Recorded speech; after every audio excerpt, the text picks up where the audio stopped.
এরে তুমি আমার এখন হাসা কথা কইবাই। তোমার লোক এবার মিছা কথা কবে কইলাম? ও যে প্রবাসী হারুন, ও বেটার বউ যে কিতা রেশমি, ও বেটার লোক তোমাকে কিতা সম্পর্ক?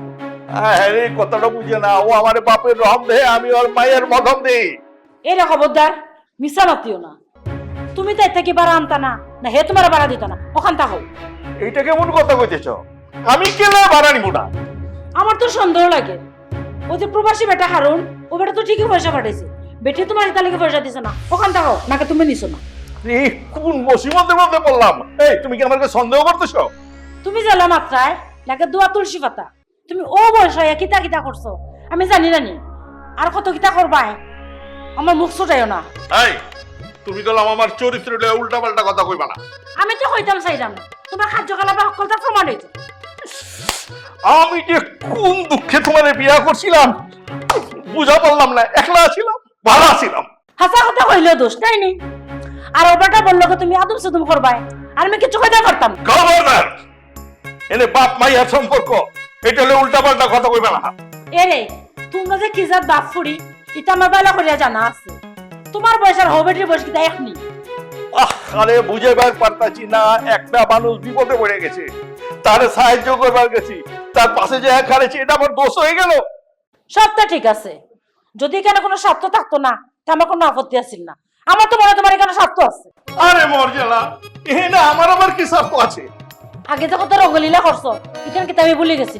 আর শুনো, কাল সকাল করে ভিতরে রেশমি থেকে পয়সা নিয়ে আমার দিবা, আর যদি দেও না নানি তোমার খবর আছে কই দিলাম। ঝামেলার মধ্যে পড়লাম, আর চিন্তা ভাবনা করেও করি না। তুমি আর মান সম্মান ব্যাগ দুলিশাত করে দিবা কেন? আমি তো বুঝলাম না, আইয়ানের মান সম্মান দুলিশাত কেন করলাম? কেন করছো? তুমি তো আরে জেল কাটাই থাকছো। আরে আসল কথা কন নাই, কেন জেল খাটাইলাম? ও অন কিছু বুঝো না কেন? তোমার দেই তো মনে হয় তুমি ভাজা মাছটা উল্টাই খাইতে জানো না। এত উল্টা পাল্টা না গাই, আমি আরে কনতেন আসল ঘটনাটা কি হয়েছে? ঘটনা কি হয়েছে? এই তুমি বাড়ি আলে আপনার মাসে বাসা করা দোনো কিনলে, হ্যাঁ? তুই নাকি বলছো আমি বলে বিদেশে 6 মাসের জেল খাটছি, হ্যাঁ? এসব মিথ্যা কথা কেন বলছো? তো কি হয়েছে, সমস্যা কি হয়েছে? সমস্যা কি হয়েছে মানে? এই আমি তোমার প্রতি মাসে বিদেশে টাকা পাঠাই নাই, তাহলে তুমি ভাড়া দোনো কিনলে? যার জন্য চুরি করি হে কইছো মানে এই তুমি কি বলতে চাইতেছো?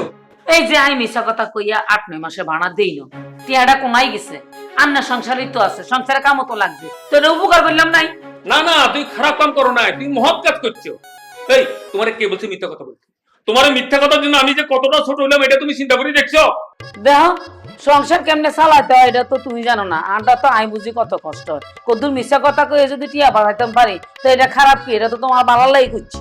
আরে টাকার বাস্ত কোন নেই, বারো তো আমার দিতে হইব। শুনো, এই বাড়ির লগে মিথ্যা কথা বলি, এটা আমার ছোট করাটা তোমার একদম উচিত হয় নাই। তো আন্নার লাগাই তোর ভাড়াটা দেওয়ান লাগবো, নাহলে তো আমি কোন রকমে চলে বলে মৌকুব করতাম। আন্না তো একটা দাতা হাতেন তাই হয়ে গেছেন। তোমার কথা শুনি যে আমার কি বলতে ইচ্ছে করতেছে আমি জানি না।